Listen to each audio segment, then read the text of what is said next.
अस्सलाम वालेकुम, मैं हूं नरोज अली और आप देख रहे हैं ह्यूमन फूड वर्ल्ड। तो दोस्तों, आज की वीडियो में हम बनाएंगे बीफ करी, यानी कि बीफ का सालन बनाएंगे। बहुत मज़ेदार बनता है, आप भी बनाइएगा। तो बनाना बहुत ही आसान है। तो दोस्तों, वीडियो शुरू करने से पहले गुजारिश है कि आप लोगों से गुजारिश है कि जिन लोगों ने मेरा चैनल सब्सक्राइब नहीं किया वो जल्दी से मेरा चैनल सब्सक्राइब कर लें, साथ ही बेल आइकन पर क्लिक कर लें ताकि मेरी हर नई आने वाली वीडियो का नोटिफिकेशन आपको मिल सके। तो चलिए, इससे पहले कि वीडियो जो है वो लंबी हो, वीडियो की तरफ चलते हैं। अल्लाह बादशाह करम करे।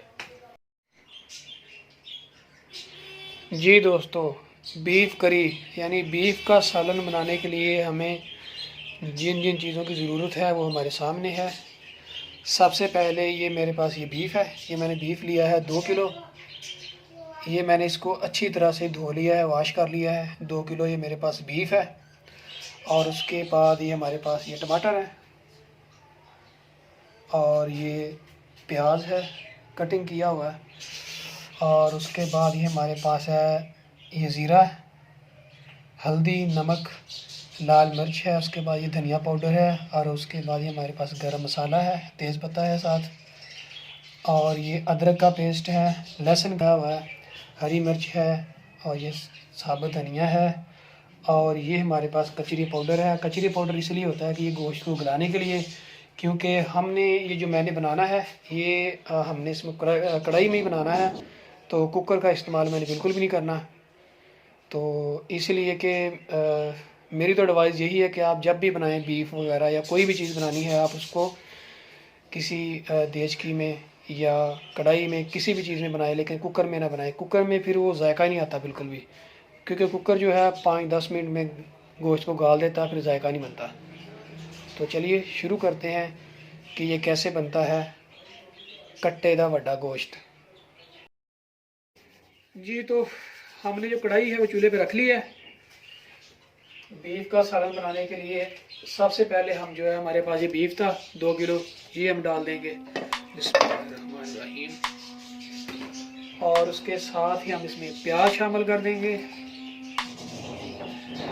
और ये जो हमारे पास ये गरम मसाला था ये शामिल कर देंगे। और ये हमारे पास लहसुन का पेस्ट है, ये डाल देते हैं। आप चाहें तो इसमें साबुत लहसुन भी शामिल कर सकते हैं। और अब इसमें हम तकरीबन 2 किलो हमारे पास बीफ है, तकरीबन हम इसमें 1.5 लीटर जो है वो पानी शामिल करेंगे। तो मैं इसको कढ़ाई में बना रहा हूँ इसलिए अपने हिसाब से पानी शामिल कर रहा हूँ। अब आप अगर कुकर में बनाते हैं तो आप अपने हिसाब से पानी जो है इसमें डाल सकते हैं।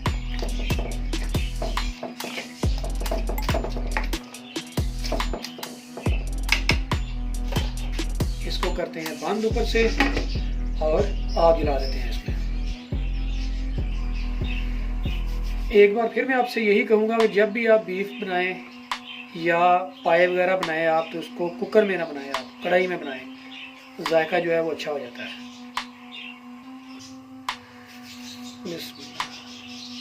जी, तो ये बॉयल होने लग गया पानी। जब आप देखो कि आपका पानी जो है ये बॉयल होने लग गया, तो ये कचरी पाउडर है जी आपने शामिल कर देना। ये इसको ये गोश्त को गलाने के लिए हम शामिल करते हैं इसमें।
ये कुकर के बगैर जो है थोड़ा सा टाइम तो लग जाता है, लेकिन जो जायका है ना, लाजवाब।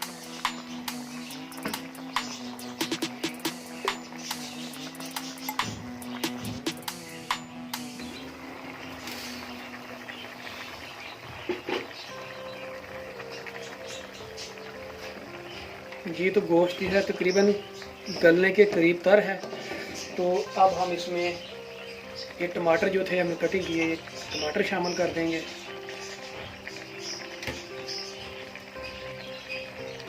और टमाटर के साथ ही हमारे पास नमक है, ये नमक शामिल कर देते हैं। तो बाकी फ़िलहाल हम अभी कोई भी इसमें मसाले शामिल नहीं करेंगे, वो तब करेंगे जब जो पानी जो है खुश्क हो जाएगा, जो गोश्त है हमारा गल जाएगा, तब हमने जितने भी बाकी मसाला जाते हैं वो शामिल कर लेंगे।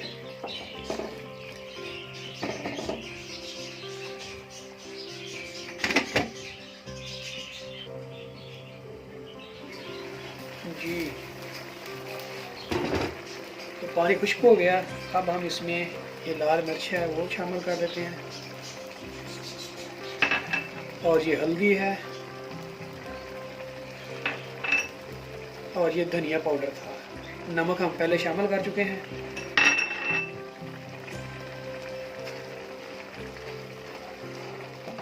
अब ये थोड़ा बहुत पानी है, ये खुश्क होता है, तो फिर हम इसको अच्छी तरह से भूनेंगे। और बाद फिर साथ हम अदरक का जो पेस्ट है वो भी शामिल करेंगे।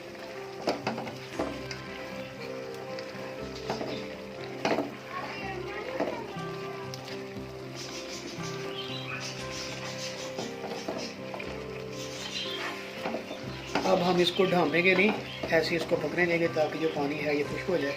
गोश्त जो है हमारा गल चुका है बिल्कुल, ताकि हम इसको फिर भूनें। जी तो पानी खुश्क हो चुका है। अब हम इस गोश्त को भूनेंगे, लेकिन सबसे पहले हम इसमें घी शामिल करेंगे। आप चाहें तो कुकिंग ऑयल भी डाल सकते हैं, मैं इसमें घी शामिल करूँगा। बिस्मिल्लाह। घी शामिल करने का फ़ायदा ये है कि इससे ना जो तरी है ऊपर तरी अच्छी बन जाती है।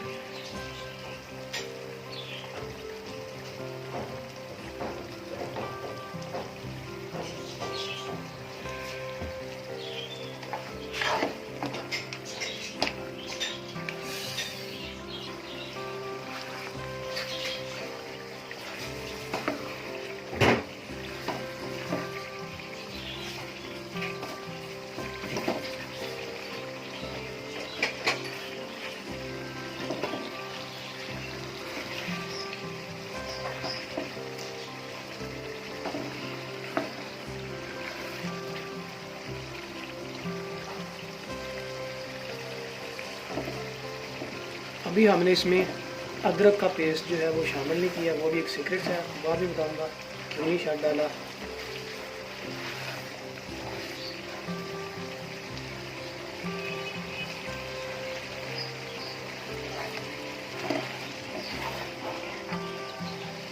माशाल्लाह बहुत प्यारी लुक आ रही है और खुशबू सुभान अल्लाह बहुत प्यारी।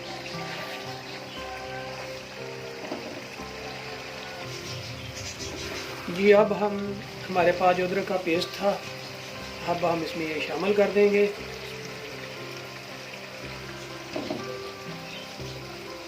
तो दोस्तों, अगर आप चाहते हैं कि अदरक की जो खुशबू है वो सालन में से आए, आपके खानों से खुशबू आए, तो आप अदरक जो है बिल्कुल आप लास्ट में डाला करें हमेशा, और फिर देखिएगा खानों की खुशबू।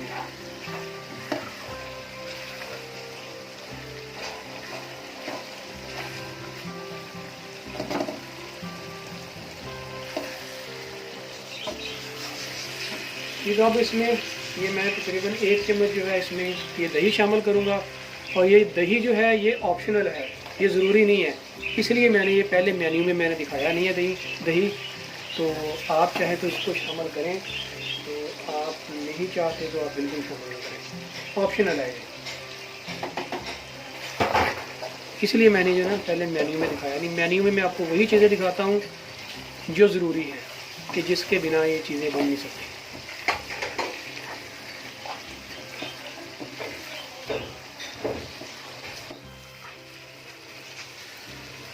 माशाल्लाह बहुत प्यारी लुक, बहुत प्यारी खुशबू। सुबहान अल्लाह, सुबहान अल्लाह।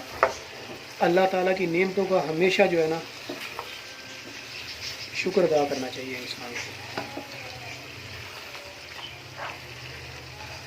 ये हमारा जो गोश्त है तकरीबन भुन चुका है।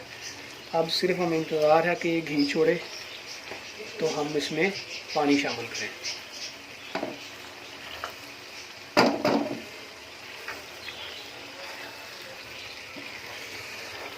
जी तो गोश्त जो भुन चुका है, घी छोड़ दिया इसने, और अब हम इसमें पानी शामिल करेंगे। क्योंकि हम ये बीफ का सालन बना रहे हैं इसलिए हम पानी ज़रा ज़्यादा शामिल करेंगे। आप अपने हिसाब से डाल सकते हैं। इसमें ये पानी जो है मैंने पहले से बॉयल कर लिया था।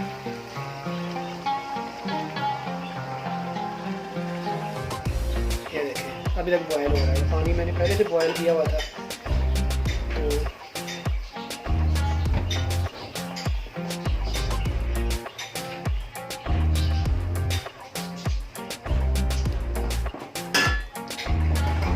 पानी हमने शामिल कर दिया और हम इसको डाल देते हैं।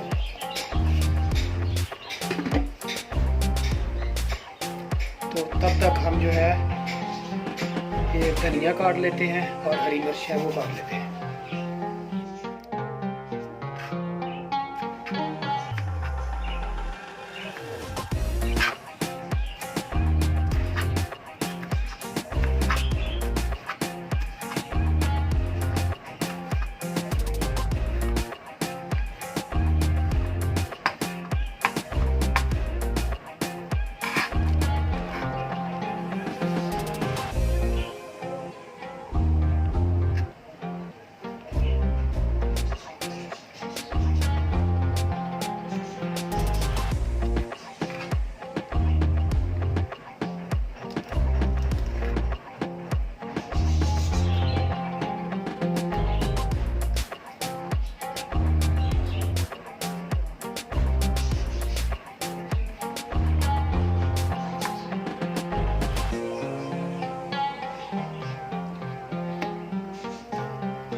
ये माशाल्लाह सालन हमारा बहुत प्यारा तैयार हो गया, बिल्कुल रेडी है।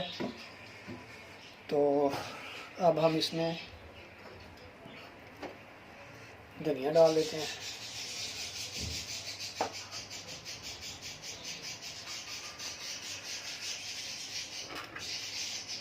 और ये हरी मिर्च है ये कटिंग की ये डाल देते हैं। और ये हमारे पास ये था अदरक, ये डाल देते हैं।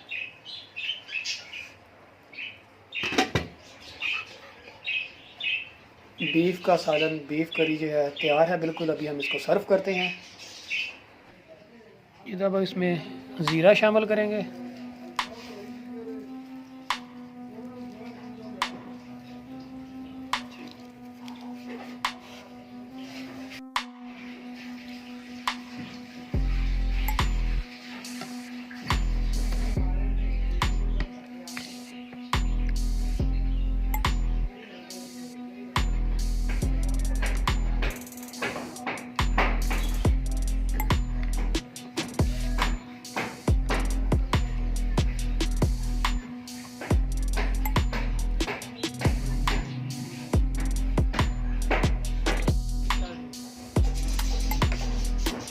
ये लो।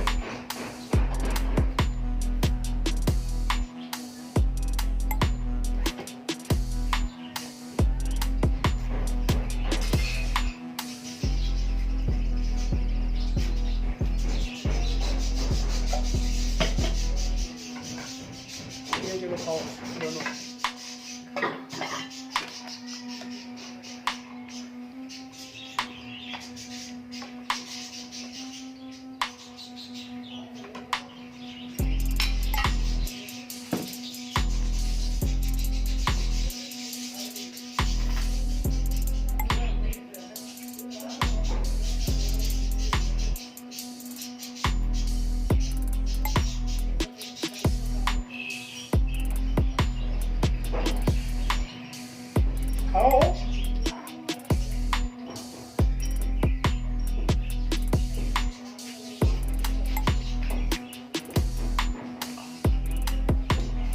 दोपहर का टाइम हो और बीफ बना हो, बीफ करी यानी बीफ का सालन बना हो, और जो खाने का जो मज़ा है ना वो दुबाला हो जाता है। तो हाँ, कैसा बना सुबह? बहुत अच्छा, बहुत अच्छा बना है, बहुत मजेदार बना है। अच्छा बना है, पसंद आया, चलो खाओ माशाल्लाह। तो दोस्तों, आपको ये मैं एडवाइस देना चाहता हूँ, अगर आप चाहते हैं कि आप तंदुरुस्त रहें, अगर आप चाहते हैं कि आपका जो मैदा है, आपका स्टमक जो है बिल्कुल सेहतमंद रहे, आप बीमारियों से महफूज रहें, तो आपसे गुजारिश है कि आप लोग जो हो वो जो हैवी डाइट जितनी भी है वो कोशिश करें कि आप दोपहर के टाइम यानी कि लंच में खाया करें। डिनर में हैवी डाइट बिल्कुल भी इस्तेमाल ना करें, तो आप बीमारियों से महफूज रहेंगे हमेशा इंशाल्लाह। आप मेरी इस एडवाइस पे अमल करके देखें, आपको फ़ायदा होगा। और साथ ये बताता चलूँ कि आप हमेशा खानों में जो नमक है, आप हमेशा पिंक सॉल्ट जो है वो शामिल इस्तेमाल करें, तो आप जो है बीपी से, ब्लड प्रेशर के जो मरीज़ हैं उनसे महफूज रहेंगे हमेशा। तो दोस्तों, ये थी आज की हमारी वीडियो, और अगर आपको मेरी वीडियो पसंद आई हो, वीडियो अच्छी लगे, इस वीडियो को आपने सबसे पहले शेयर करना है, लाइक करना है, और उस पर कॉमेंट आना है कि आपको कैसी लगी। और मिलते हैं इंशाल्लाह एक नई वीडियो में। तो मेरे चैनल को भी ज़्यादा से ज़्यादा सब्सक्राइब करें और वीडियो को शुरू से लेकर एंड तक जो है आप देखा करें। और मिलते हैं इंशाल्लाह बहुत जल्द एक नई वीडियो में, एक नई रेसिपी में। मेरी कोशिश होती है कि आपको मैं एक नई से नई रेसिपी बताऊँ। अगर नई रेसिपी नहीं भी है तो जो भी रेसिपी या वीडियो बनाता हूँ उसको बिल्कुल आसान तरीके से आपको खाने बनाने सिखाऊँ मैं। तो अपना बहुत सारा ख्याल रखिएगा, अपनी दुआ मुझे याद रखिएगा। तो जो मैंने आपको बताया है कि हमेशा जो हैवी डाइट है आपने वो दोपहर के टाइम में खानी है, ताकि आप हमेशा इंशाल्लाह तंदुरुस्त रहेंगे, आपका मैदा ठीक रहेगा, सेहतमंद रहेगा, आप बीमारियों से महफूज रहेंगे। अपना बहुत सारा ख्याल रखिए। और रोज़ को दीजिएगा इजाज़त। मिलते हैं एक नई वीडियो में, तब तक अल्लाह हाफिज़, अस्सलाम वालेकुम। अल्लाह हाफिज़ करो। अल्लाह हाफिज़।